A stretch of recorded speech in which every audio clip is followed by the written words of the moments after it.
El Salvador, a beautiful country, is caught between two competing visions of peace and prosperity.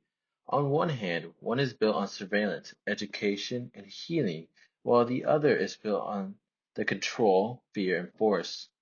Throughout our third and last project, we'll explore and compare the long-term effectiveness of moral implications of adapting the I program to El Salvador's circumstances versus the already implemented Iron Fist method.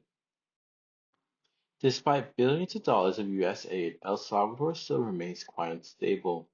This is because most of United States aid is focused on propping up military and police systems in order to mitigate the gang problem. However, this only further the widespread fear and harsh regulation of innocent citizens inside the country. As an El Salvadoran citizen said in an interview on their daily lives, only God protects us here. Life is hard. Many of El Salvadoran citizens are forced to close their doors of their homes at 4 p.m. not only because of the violent outsides, but also because of the strict regulations set on citizens by military and police, damaging the central capabilities, most notably of play. Overall, this is not peace and prosperity. This is a terrible life that no one should have to live. Devin and I wanted to talk about some instances before we talk about our solution where education actually worked out. In a 2020 World Development Study found that community-based programs led to a 51% drop in violence. They used a rigorous difference in difference method and they saw real and lasting change. Another example is the Glasswing International, a nonprofit that runs after-school programs across Latin America. In high-risk areas, they boosted school engagement by 40%, giving kids support, mentorship, and reasons to stay in class. Or Cuéntanos, a digital mental health platform in El Salvador, through trauma-enforced content, has helped thousands cope with violence and stress, making healing accessible to those where it needs the most.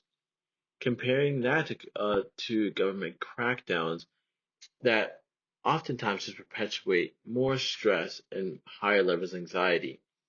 The Wilson Center founded that military aid may bring short-term calm, but it often leads to long-term instability and deeper community mistrust, which is what we're seeing with the Iron Fist method.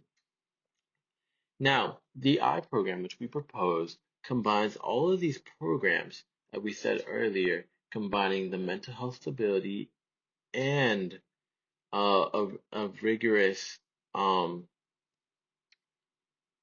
community-based learning to eventually drop violence and gang-related activities within a group, empowering youth through education, opportunity, and care. This is why we have seen why and how it works and why it does last because it perpetuates a feeling of belonging and safety. El Salvador, as of the last presidential election of Nayib Bukele, has implemented the Iron Fist strategy, which focuses on mass incarceration of anyone deemed of participating in any gangs, as an approach to mitigate their gang crisis. Unlike the Iron Fist method, however, that militarizes crackdowns and mass incarceration with inhumane conditions and jail cells, the I program empowers communities from the roots. Gangs rely on the youth to survive, with over 30% of both male and females being outside of this educational program. The I program will offer mentorship, mental health support, and mandate school. As in El Salvador, there is no active regulation on when someone can stop going to school. This will restrict gangs from accessing youth and swaying them into joining, while simultaneously in the long run alleviating the mass poverty of many of these families face.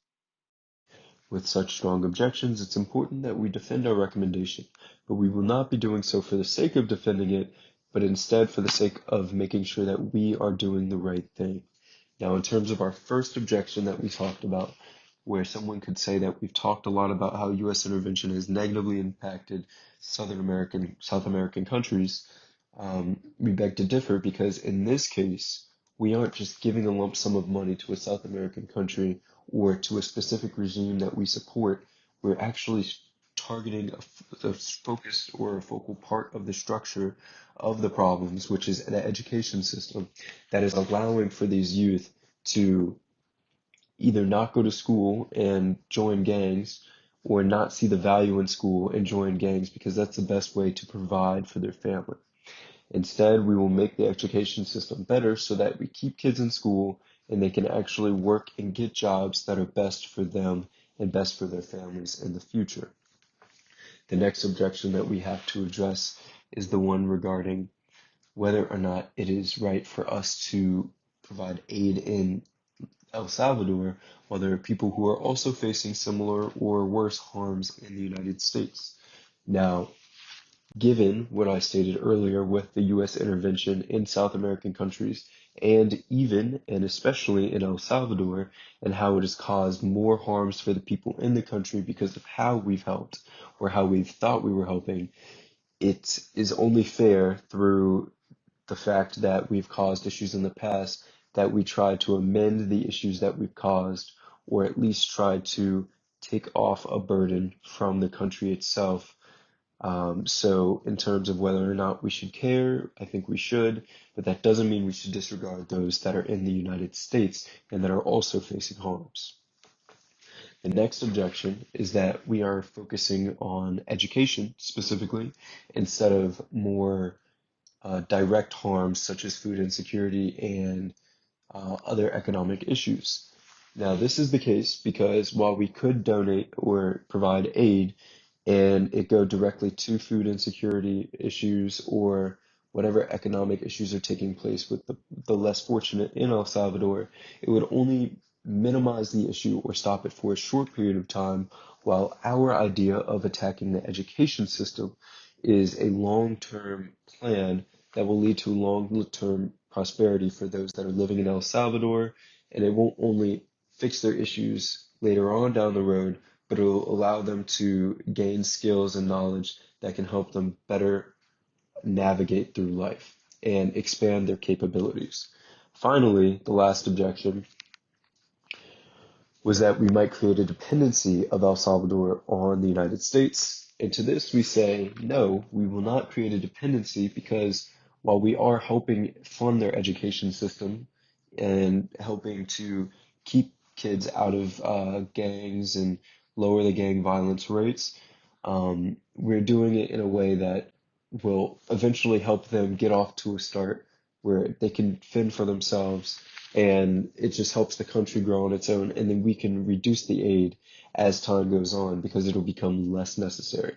And our ultimate goal here is to make sure that we expand the capabilities of the people within the country, whether that be through life, bodily health, play, politics. I think it all plays a part in the strengthening of the education system and the diminishing of gang violence and gang affiliation in the country.